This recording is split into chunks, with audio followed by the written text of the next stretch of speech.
Paz e graça, boa noite a todos os irmãos. Nós vamos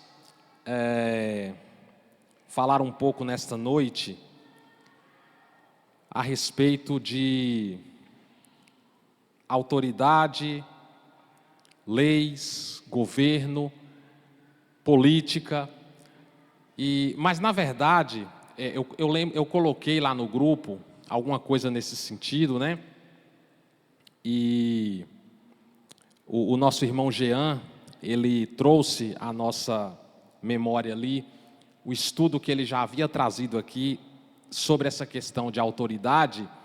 E o nosso irmão Jean, ele trouxe uma abordagem ali com todo um embasamento e uma riqueza de informação, principalmente dentro da questão filosófica. E embora eu pontuei essas palavras, esses termos, né? Lei, governo, autoridade, mas o título ideal para o que nós vamos tratar aqui hoje seria simplesmente assim, uma análise mais detalhada, minuciosa de Romanos capítulo 13, né? Da maneira como eu pontuei, vocês podem observar ali o slide, uma análise de 1 Timóteo 2, que é a passagem que vai falar sobre a questão de orar pelas autoridades, e Romanos 13, que é o nosso foco nesta noite. Então a temática ideal, realmente o que é do meu interesse de tratar com vocês aqui, é isso: orar pelas autoridades, por autoridades ali entendendo políticos ou governantes, porque essa questão de autoridade não refere-se apenas a um político, a um governante, nós vamos falar isso, mas dentro do que eu quero trazer atentando para este tipo de autoridade, digamos assim. Orar pelas autoridades, políticos, governantes, e se sujeitar a elas. Eu quero trazer uma análise mais detalhada em cima dessa questão de Romanos 13, o porquê, né? O porquê. Simplesmente pelo fato de perceber que muitos irmãos, muitos dentro da igreja, seja, né, igrejas afora, igreja dentro de um contexto geral, ou mesmo em se tratando do nosso meio, do nosso público cristão aqui de Ibipitanga, é possível perceber esse equívoco na interpretação desse texto. E um defeito muito grave, né, um defeito que existe em nosso meio, e isso é uma espécie até de uma questão cultural, não sei se seria o termo correto para eu usar aqui, mas é o fato de muitas pessoas em nosso meio, e nós já falamos isso aqui diversas vezes, não se atentarem para a análise do texto com o seu contexto, com todo o embasamento, né, ligando as passagens necessárias para compreender aquela mensagem.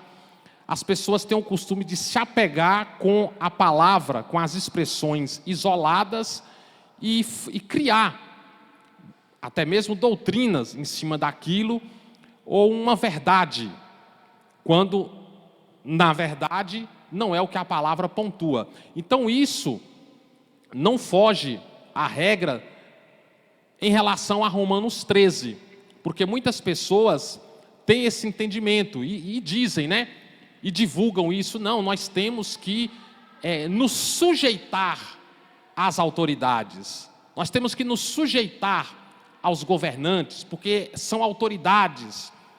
A Bíblia está lá dizendo que a autoridade está lá porque Deus colocou, é constituída por Deus. E trazendo aquele pensamento de que ao se levantar, o cristão no caso, ao se levantar, e nem digo cristão, mas falando aqui especificamente dos crentes, porque muitos trazem essa ideia de que o cristão, ao se levantar, contestar, reclamar,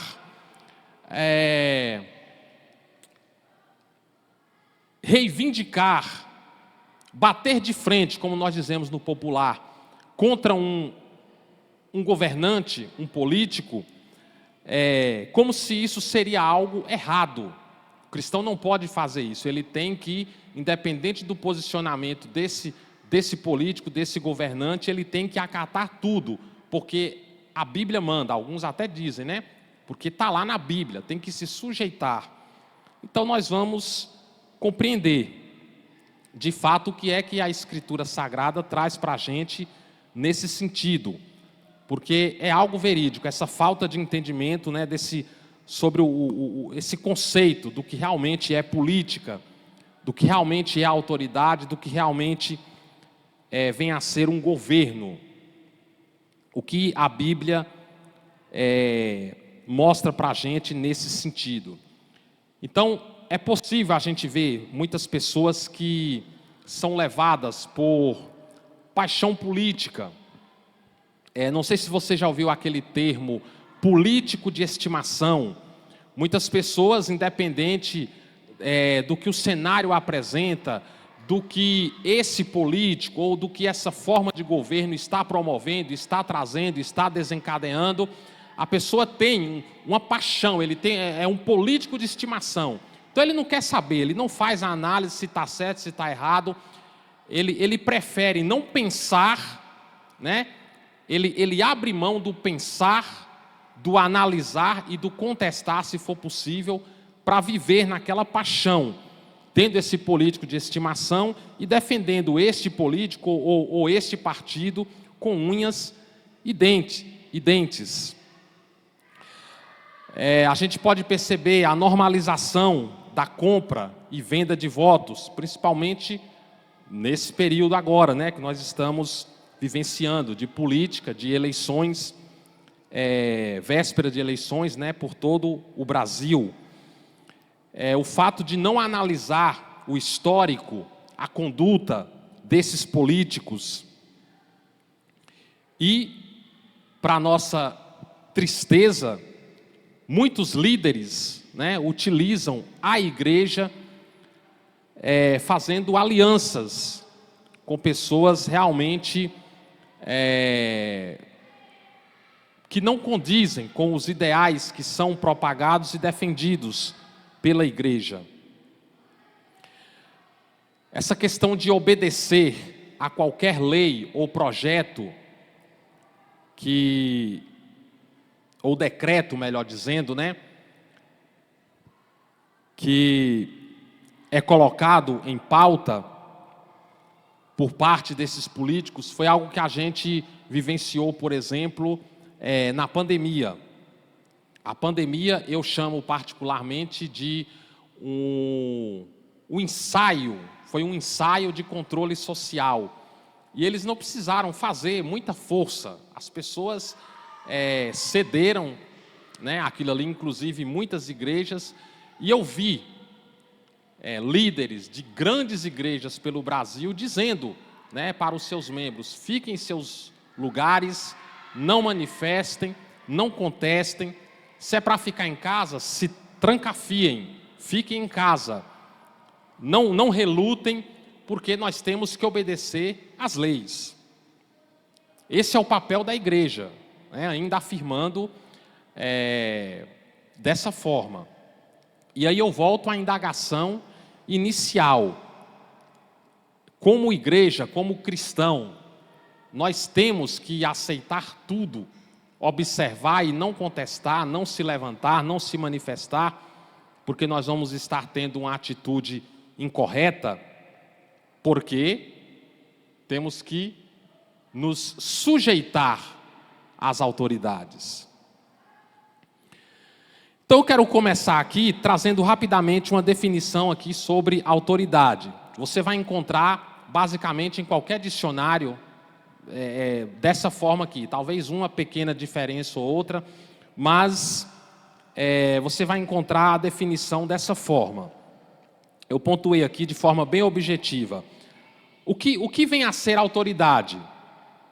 Algumas definições: direito ou poder de decidir e se fazer obedecer. Isso aqui a gente pode dar como exemplo os pais. Os nossos pais se encaixam aqui. Pais são autoridade sobre seus filhos, né?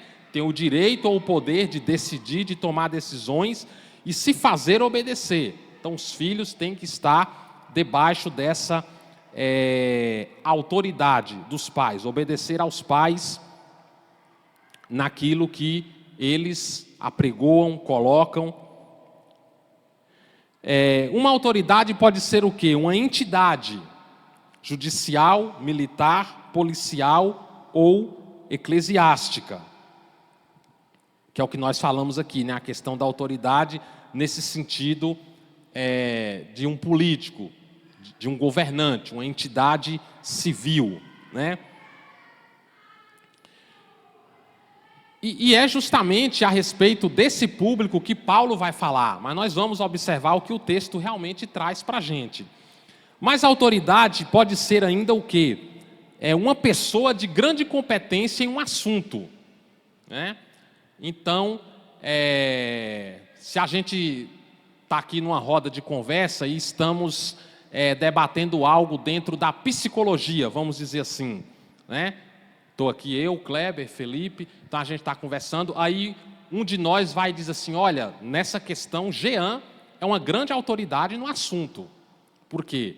Porque ele é um psicólogo, né? com todo o conhecimento, a bagagem que nós conhecemos, então se encaixa nesse exemplo aqui, uma pessoa de grande conhecimento e competência em um determinado assunto. Ele é uma autoridade naquela matéria. Mas a autoridade pode ser ainda também o quê? Uma superioridade moral, um prestígio que se reconhece a alguém. E aqui não se encaixa para um político, para um governante corrupto, né? Porque não terá tal reconhecimento. Mas quando a pessoa age dentro de uma postura de integridade, de uma, como a própria expressão está dizendo aqui, uma superioridade moral, que ele passa, né? Aquela imagem, como aquela frase que diz que o exemplo arrasta, né? Alguma coisa assim, eu não lembro da frase toda, mas é nesse sentido.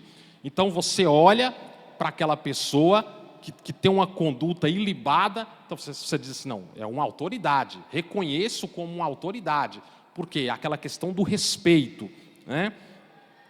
E a autoridade pode ser ainda o quê? Uma capacidade de exercer influência sobre outra pessoa, também autoridade. Ou simplesmente competência. Autoridade pode ser também sinônimo de competência. Então vamos lá, se você tiver com a sua Bíblia aí, você vai abrir em Romanos 13, e eu quero estar lendo aqui essa passagem em 5 versões diferentes, não sei qual é a sua versão aí, nós vamos ler só o versículo 1, para a gente dar início aqui, e vamos ver o que o apóstolo Paulo estava relatando ali aos irmãos de Roma. Veja só, a primeira tradução que eu vou ler aqui é a Corrigida Fiel, que diz assim, Romanos 13, apenas o versículo 1. Toda a alma esteja sujeita às potestades superiores, porque não há potestade que não venha de Deus, e as potestades que existem, foram ordenadas por Deus. Essa é a Corrigida Fiel. Agora veja só a revista e atualizada. Todo homem, mudou, tá vendo? Toda a alma, aqui, agora a tradução vem dizendo, todo homem esteja sujeito às autoridades superiores. No texto anterior foi falado potestades, agora está falando aqui autoridades superiores. Para você ver como que são as coisas, irmãos, porque potestade, a depender do contexto, vai fazer uma referência, por exemplo, a poderes celestiais, atuações, né, de anjos, potestades do ar, tem essa expressão utilizada na palavra, mas aqui é no sentido da autoridade governamental. Porque não há autoridade que não proceda de Deus, e as autoridades que existem foram por ele instituídas, certo? Beleza. Vamos aqui para a revista e corrigida, que é a versão que eu vou ler todo o texto depois. Toda alma, falando alma novamente, mas você já viu que é uma referência ao homem, ao ser humano. Toda alma esteja sujeita às autoridades superiores, porque não há autoridade que não venha de Deus. E as autoridades que há foram ordenadas por Deus. Não mudou muito, né? Vamos seguir. NVI. Todos, então aqui agora já fez um resumão, né? Não citou alma ou homem, ser humano, todos. Porque quando a gente usa essa expressão homem, né, você pode observar, você que é estudante aí, apesar que hoje os livros mudaram muito, né? Mas sempre vai falar o homem em tal época fez tal coisa. O homem quer dizer o quê? O ser humano, né? Hoje não. Algumas pessoas que eu prefiro não adjetivar aqui, né, que trabalham pelo esquerdismo, diz que você tem que especificar homem e mulher, porque senão, né?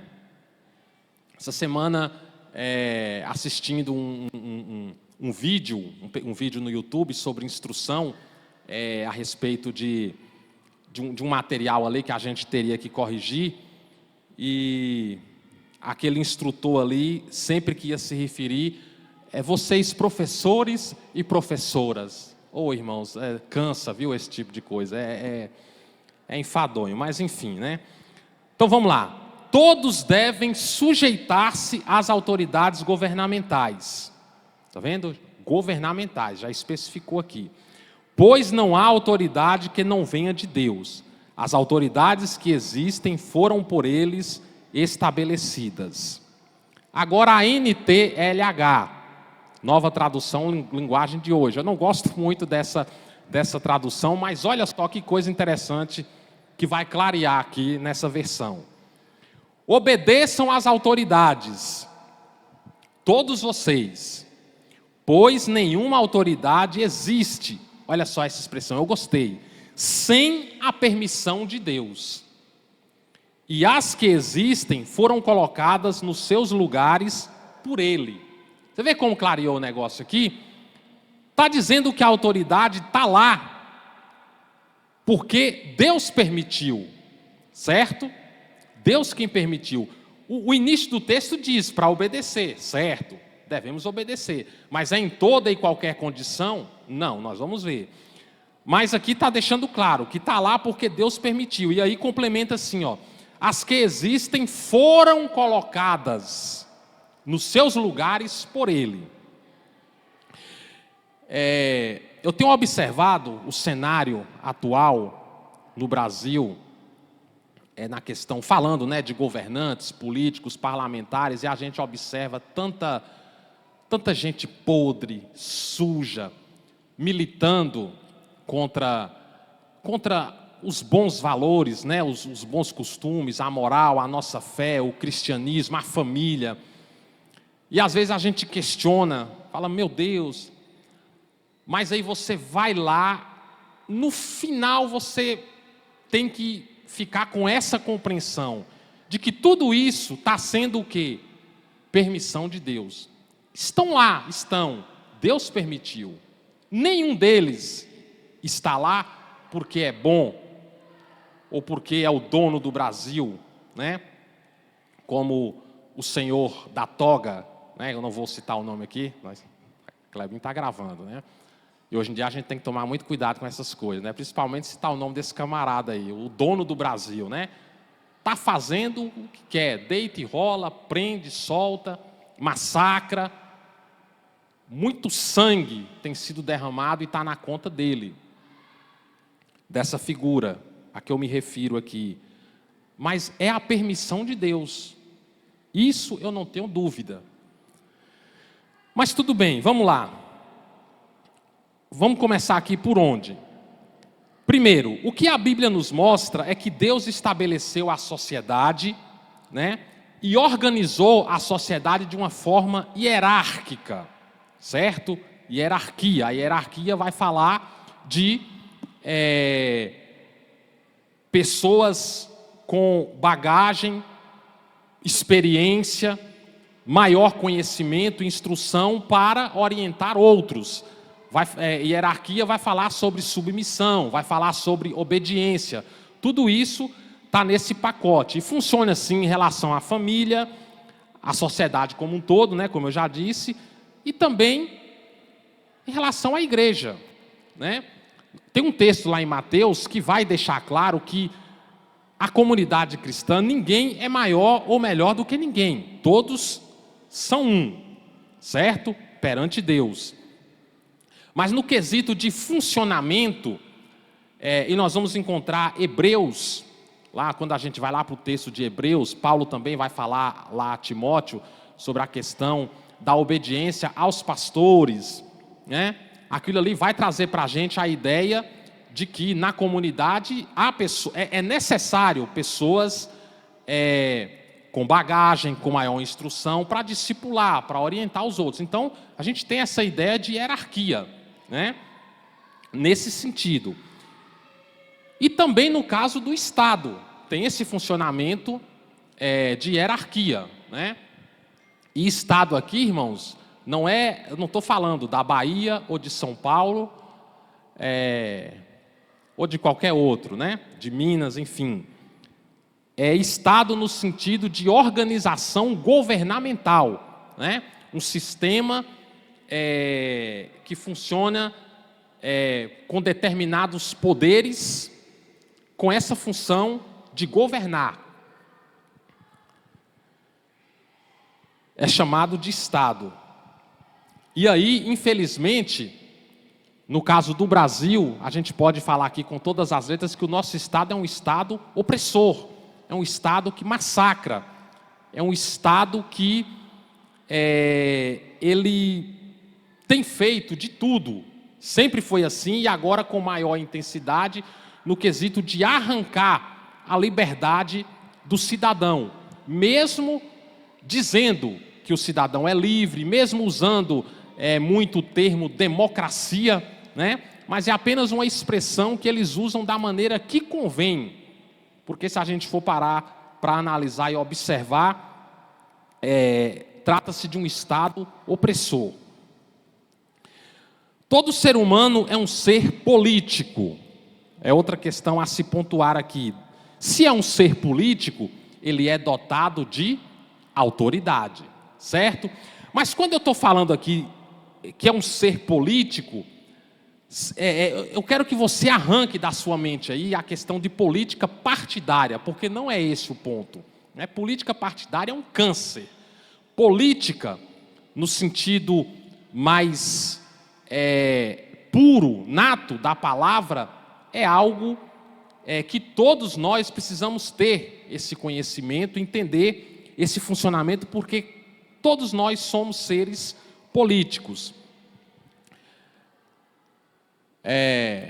Eu estou vendo aqui, tem muitos solteiros, mas tem pais de famílias aqui, como eu. Então você que é pai, você é autoridade na sua casa. Até porque, né, usa-se a expressão o pai de família. Você é a autoridade lá. Quando a gente fala de política, definindo de uma forma bem objetiva, política podemos dizer que é a arte de governar, de administrar, de organizar, de gerir. Então todo ser humano nesse sentido é um ser político. Eu acabei de falar, você que é jovem, eu falei do pai de família, mas quer saber? Vou dar um exemplo aqui para você que é jovem. Você levanta pela manhã. Quando você levanta e você tem aquela atitude de arrumar a sua cama, você joga ali o lençol, deixa o negocinho organizado, dobra os outros, tá? Olha só, você gerindo, você administrando. É assim que começa, né? Porque isso é algo que está intrínseco em nós. Deus nos fez assim. Todo ser humano é dotado de autoridade, é um ser humano, é um ser político, consequentemente. E por aí vai, né? A questão das decisões que a gente toma no trabalho, enfim, é um aspecto aí de autoridade.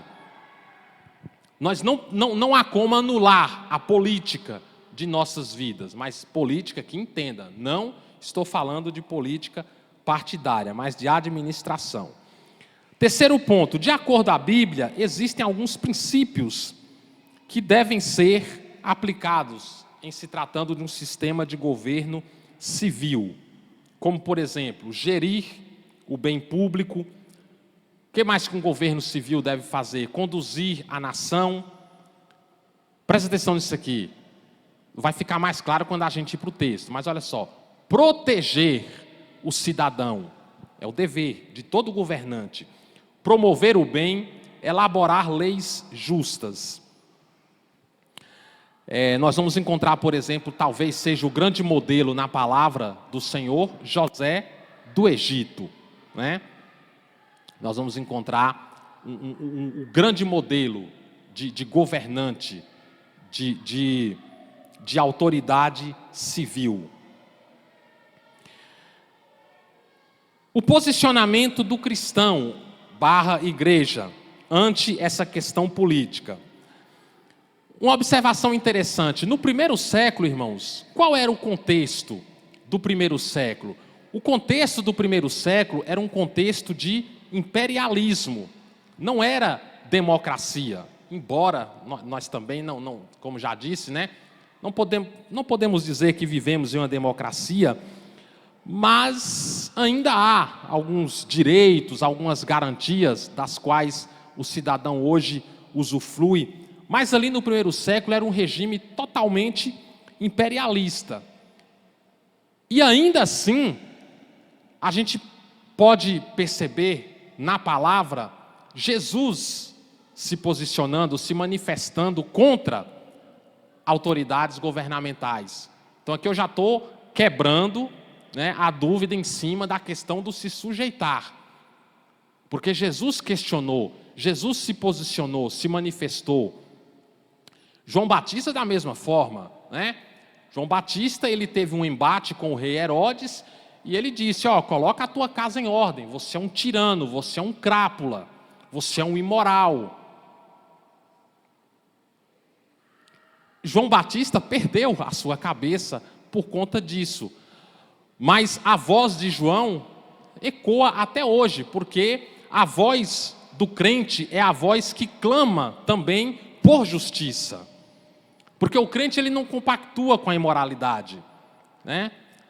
Como nosso irmão Jean já disse aqui, o crente ele chama as coisas pelo nome, ele descreve, ele tem que descrever a realidade dos fatos e não jogar para baixo do tapete ou fingir que não está vendo, ainda que possa haver consequências, mas é necessário o posicionamento. Jesus se posicionou, João Batista se posicionou, os apóstolos se posicionaram, o apóstolo Pedro, lá no Areópago, né, nós vamos encontrar em Atos 5, no tribunal da época, o apóstolo Pedro testificou da sua conversão, testemunhou a respeito da pessoa de Jesus Cristo, e ele disse abertamente, não importa o que vocês vão fazer comigo, o que vocês venham fazer, não interessa, a mensagem é essa, o meu posicionamento é esse, a minha fé é essa.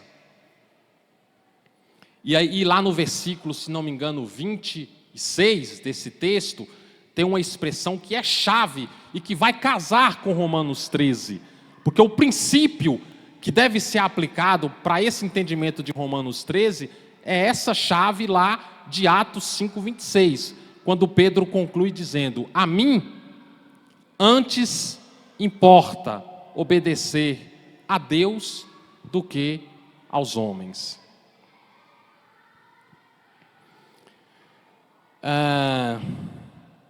O fato de sermos cidadãos dos céus não nos isenta da nossa responsabilidade como cidadãos brasileiros.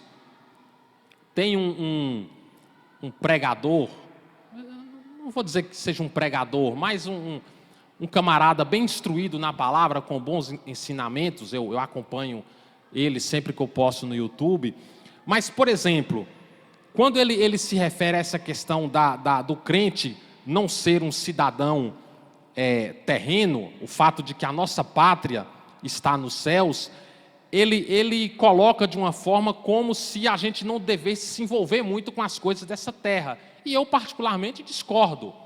E fica esse exemplo para você. Você não deve concordar com tudo em relação a algum pregador, alguma pessoa que tem ali uma capacidade de expor a palavra, de trazer ensinamentos, mas nós também somos pessoas que analisamos a palavra, e naquilo que a gente deve discordar não há nenhum problema, porque nós somos seres pensantes, né? Então, reter aquilo que é bom, o que não é bom, se descartar. E como eu disse, eu discordo, porque nós temos que nos envolver, sim, com as questões dessa terra, se manifestar por meios legais, de forma ordeira, sem violência, sem sair derrubando tudo. Em alguns momentos a vontade é essa, né? Eu estou falando aqui para seres humanos. Tem situação que a vontade é de juntar, né, um grupo forte, falar assim, ó, vamos lá até esse governante, esse camarada aí, vamos mostrar como é que se faz. Mas não é o meio mais adequado, principalmente para o cristão, né, usar da violência. Mas a manifestação, ela é necessária, sim. Em qualquer questão que envolve situação política, econômica, né, da nossa cidade, nosso estado, do nosso país, porque nós somos pessoas que precisamos expressar nossas opiniões, nossos desejos, nossos sentimentos em relação a isso. Eu pontuei aqui também, ofensa à dignidade humana é diferente de expressão da verdade. Porque quando as pessoas se levantam e se manifestam e descrevem os governantes como eles são, tudo aquilo que eles estão fazendo, né? Você pega a história política mais recente do Brasil, mensalão, petrolão, né? Por aí vai, dinheiro na cueca, tal. E esses camaradas estão aí, eles retornaram ao poder, estão aí governando, ditando as regras. Então, quando você se manifesta, aí eles já lançam isso aqui. Não pode atacar a dignidade humana, que é uma forma de dizer assim, cale-se, não pode falar nada contra nós. Inclusive, tem um projeto que tramita nesse sentido, de se alguém, por exemplo, como diz o bom baiano, né, ataiar um político, por exemplo, num aeroporto, num determinado local e falar algo, manifestar, ele está sujeito, né, a ser enquadrado, até mesmo à prisão, porque eles não querem que ninguém se manifeste mostrando, né, se reivindicando ali de forma alguma. E aí eles dizem, é ofensa à dignidade humana. Não, é uma descrição do que está acontecendo. A igreja, enquanto instituição, ela não deve se envolver em política partidária, porém, ela deve orientar, né, a membresia acerca dos partidos e dos seus ideais, se são ideais que condizem com os ideais do reino. E é importante observar que as pautas defendidas pelo governo brasileiro atualmente, nós falamos isso no estudo passado, quais são as pautas que têm sido defendidas? Para citar algumas, né? Controle social, nós já falamos isso aqui, o que se encaixa dentro disso aí? Vacinação obrigatória, nós falamos a questão do desarmamento, a censura que está aí, né? Observa aí agora o candidato lá de São Paulo, o Pablo Marçal, né? Falou algumas coisas que desagradou ao sistema e aí já cortaram o camarada, né? Censura escancarada. E aí vai a questão do aborto, a imposição, né, do marxismo cultural, ideologia de gênero, casamento homossexual, a questão da sexualização precoce e por aí vai. São pautas que a gente... não é que é uma coisa assim, nossa, está camuflado, parece que eles querem dizer isso, não, está às claras. E aí, como cristão, é para se levantar e se posicionar contra esse tipo de pauta ou não? Ah, não, porque a gente tem que se sujeitar às autoridades, vamos ficar calados. Será que é assim que funciona, que deve ser? Outro ponto aqui, o cristão e a neutralidade. Vou ler algumas passagens aqui rapidamente. Você vai pontuando aí, pode ler com calma depois. Mateus 12:30. Quem não é comigo, o próprio Jesus dizendo, é contra mim. Então, Jesus está dizendo aqui, tem que se posicionar. Tiago 4,17. Aquele que sabe o bem que deve fazer e não o faz, está pecando. Nisso está pecando. Tem também lá Apocalipse 3, Igreja de Laodiceia, versículos 15 e 16.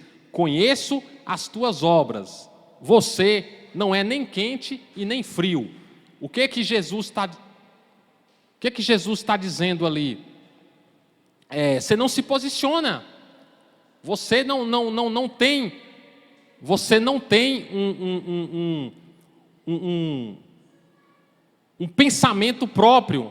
Você não analisa as questões. Para você está tudo bem. Você não é nem quente e não é nem frio. Então sabe o que eu vou fazer? Eu vou te vomitar. Porque tem que se posicionar. Então, diante disso, o que fica claro aqui para a gente? Que o cristão, ele não pode ser neutro. Ele não pode ser neutro. Uma decisão precisa ser tomada. Não estou falando aqui de voto, mas a decisão de se posicionar. Certo? A decisão de se posicionar.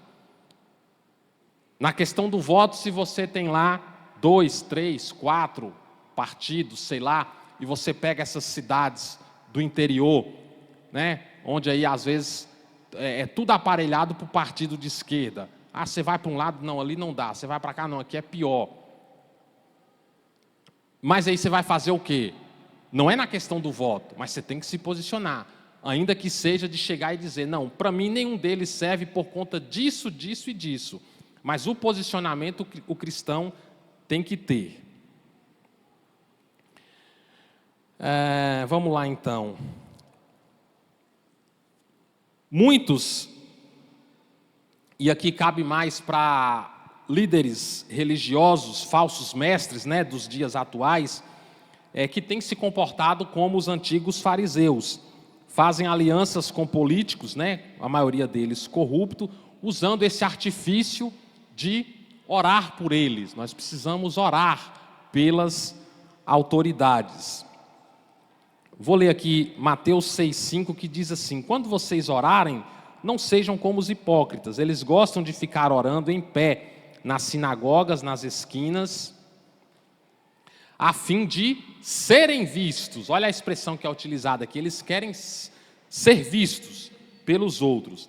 E aí Jesus complementa: eu lhes asseguro que já receberam a sua recompensa. Como assim? Eles querem ser vistos. Eles foram vistos, já receberam o que eles querem, o que eles queriam, que era ter o ego amaciado. É a recompensa, querem ser vistos.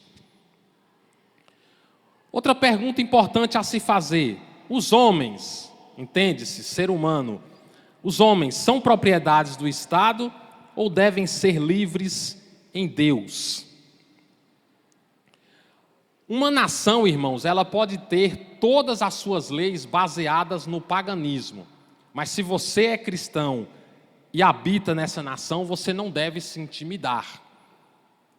Por quê? Porque o seu lado é o lado da verdade. No caso, então, de uma nação dita cristã, esta deve ter as suas leis e costumes baseados em suas crenças, baseada na palavra de Deus. É muito dito por aí que o Brasil é um país cristão, né? X% de evangélicos, X% de católicos.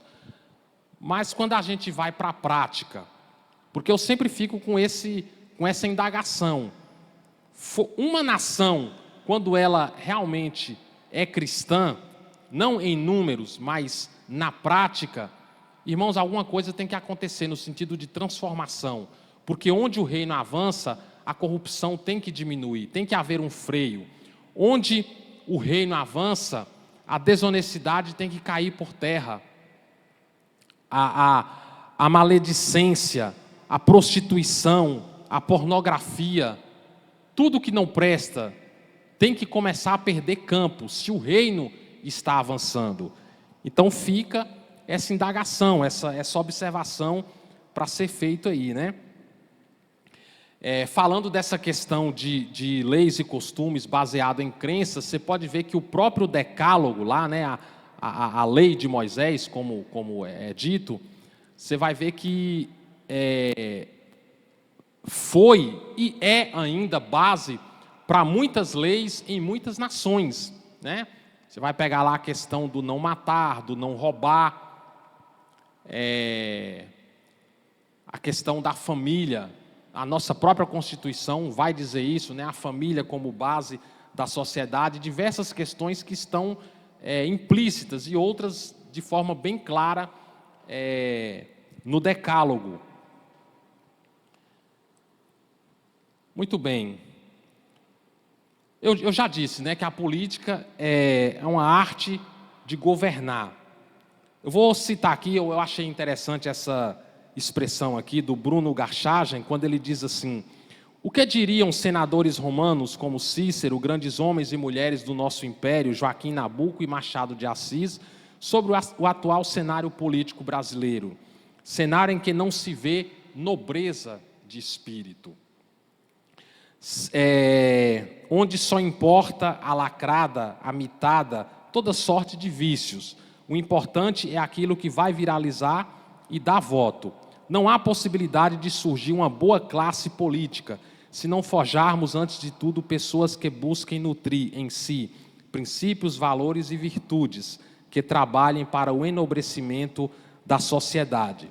Sem contar, eu achei interessante também a parte como ele termina, sem contar a formação de eleitores que busquem essas virtudes. Acredito que boa dose dos políticos falam a linguagem do seu público. Então, o problema também está nas pessoas, né? O problema está nas pessoas. A política, mesmo a partidária, a ideia é de funcionar com nobreza. E assim começou, né? Não estou falando que quando começou não havia homens corruptos, homens de má índole. Se você pegar a própria história da República Brasileira quando começou, você vai ver ali, né, tudo que foi feito ali de bastidor para que Dom Pedro II fosse destituído do poder. Mas assim, era para ser algo mais nobre. E aí você observa no que se transformou o cenário político, o brasileiro principalmente, né? Muitas pessoas desprovidas de capacidade intelectual, do devido preparo. Você pega um período de campanha, de eleição como essa agora, você pode observar, mais no caso dos grandes centros, né? Artistas que agora saem como candidatos, né, ex-globais, jogadores, ex-jogadores no caso, né, e nós temos no nosso parlamento pessoas sem a devida capacidade, né, que estão lá recebendo uma bolada. A gente sustenta essa galera que não tem a mínima condição, né, não consegue compreender um simples parágrafo de algo para poder esmiuçar aquilo ali e elencar, trazer um ponto de vista. Nós somos governados por pessoas desprovidas de intelectualidade. Você pode ser totalmente inculto, despreparado, analfabeto, que pode ingressar na política, né?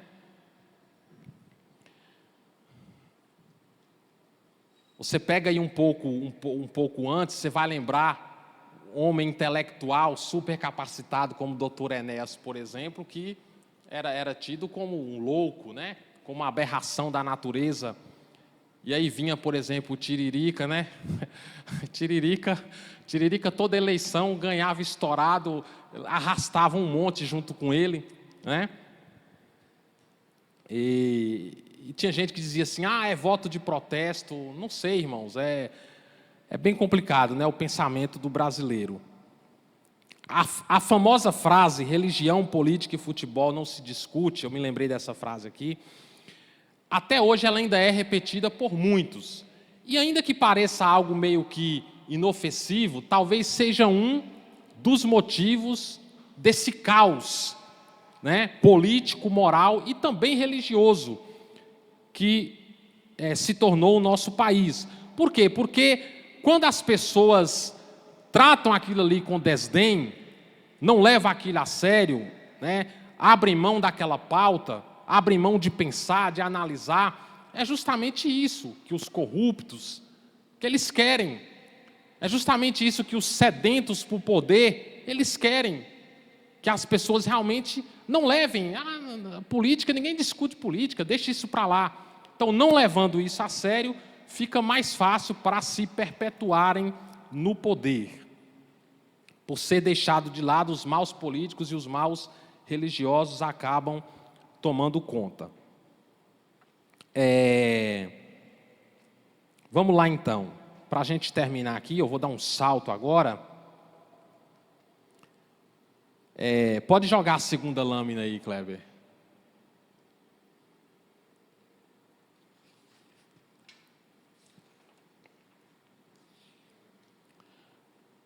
Não sei se ficou legível aí para você, mas se não ficou, você abra a sua Bíblia aí, Romanos 13.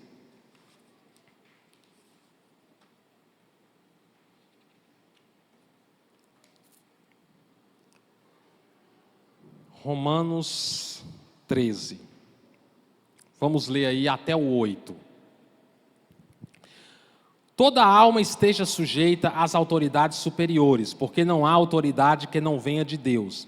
E as autoridades que há foram ordenadas por Deus. Por isso, quem resiste à autoridade resiste à ordenação de Deus.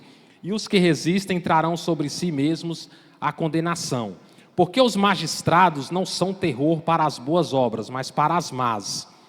Queres tu, pois, não temer a autoridade? Faze o bem, e terás o louvor dela, porque é ministro de Deus para o teu bem. Mas se fizeres o mal, teme, pois não traz debalde a espada, porque é ministro de Deus e vingador para castigar o que faz o mal. Portanto, é necessário que lhes sujeitais, não somente pelo castigo, mas também pela consciência. Por esta razão também pagais tributos, está vendo? Está falando de imposto aí. Porque são ministros de Deus, atendendo sempre a isto mesmo.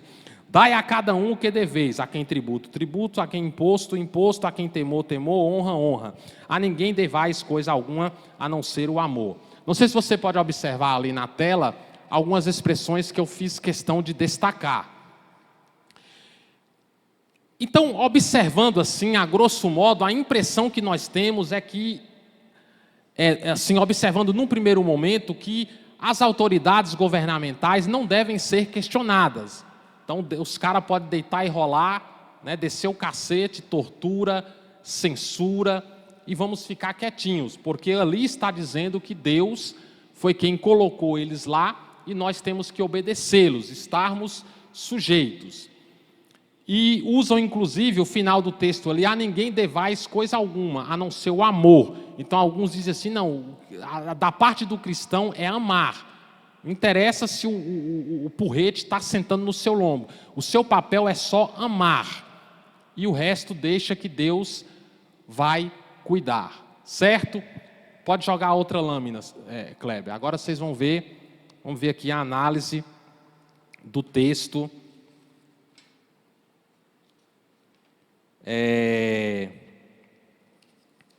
Vamos fazer a análise do texto aqui agora conforme os originais de cada palavra, de cada expressão, segundo o propósito escrito ali pelo apóstolo Paulo.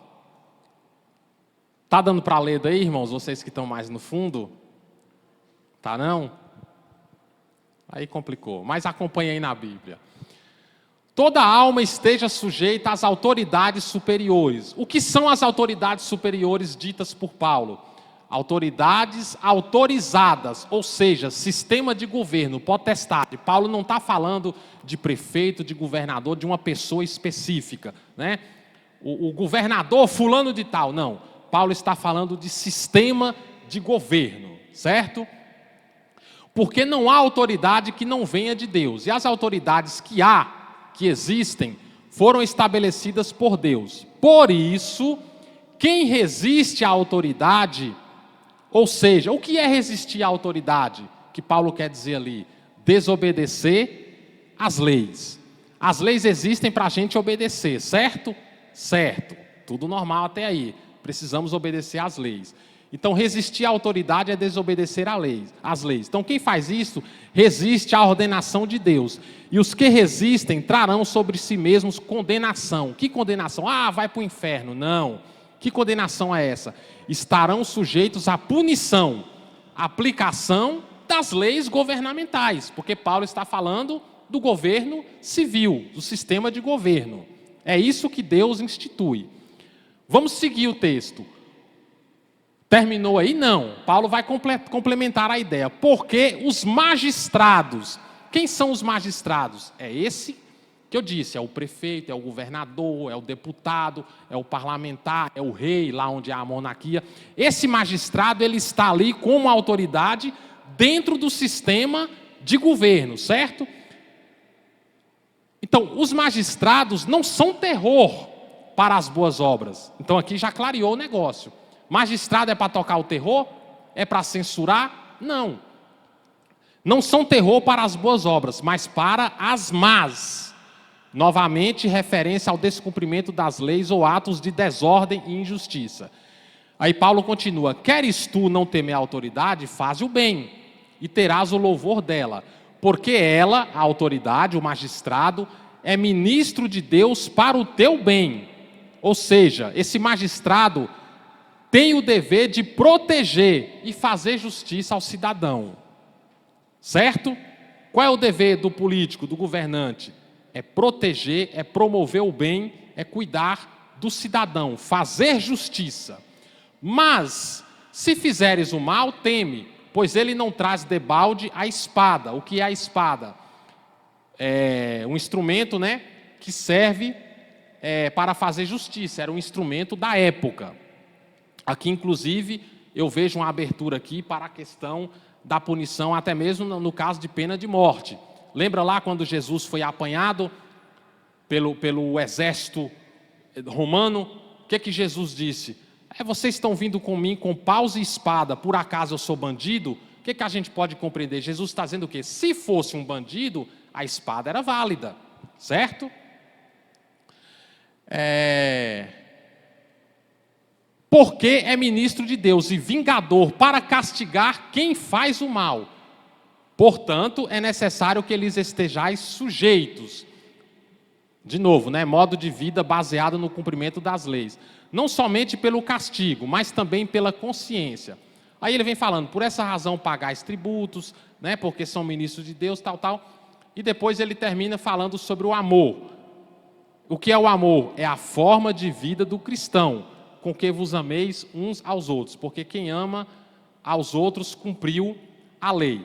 Mas o foco aqui, que eu quero trazer para os irmãos, é que o texto vai deixar claro para nós, quando está dizendo aqui sobre as autoridades instituídas, Deus instituiu o sistema governamental, como eu já disse, não é referência a uma pessoa específica, mas a um sistema de governo.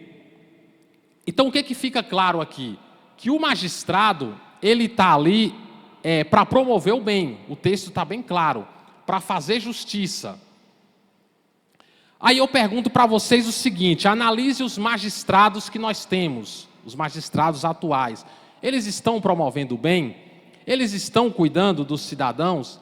Eles estão lutando para a melhoria dos serviços públicos, para que você seja bem atendido, para que você tenha saúde, educação de qualidade? Os magistrados atuais, eles estão zelando, trabalhando de forma honrosa em relação à receita, ou são corruptos? Porque se a gente observar o que Paulo está dizendo aqui, nós não temos margem para achar que Paulo está concordando no sentido de que Deus institui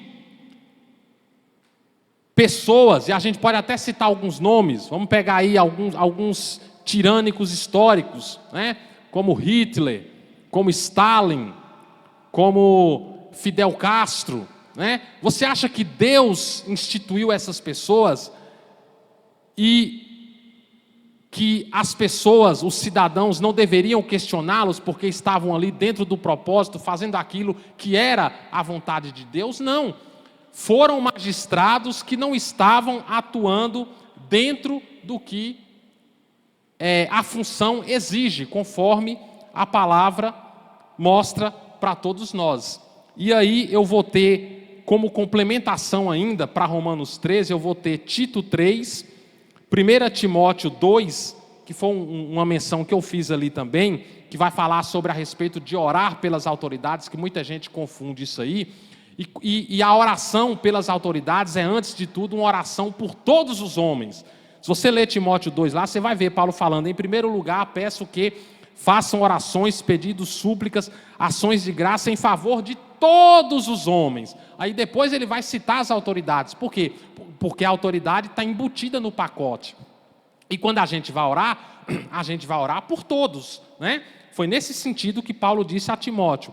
1 Pedro 2, 13 a 15 também vai embasar isso aqui, como as autoridades governamentais devem se comportar. 1 Pedro 2, 18 também, mas isso aqui eu vou pegar e mandar lá no grupo para embasar a ideia, e vou enviar esse slide aí, que você vai ver, vocês principalmente aí do fundo, que não ficou bem legível aqui, né? Vocês vão ver todo a palavra ali de uma forma mais esmiuçada dentro da ideia que Paulo queria transmitir quando ele falava ali sobre autoridades governamentais.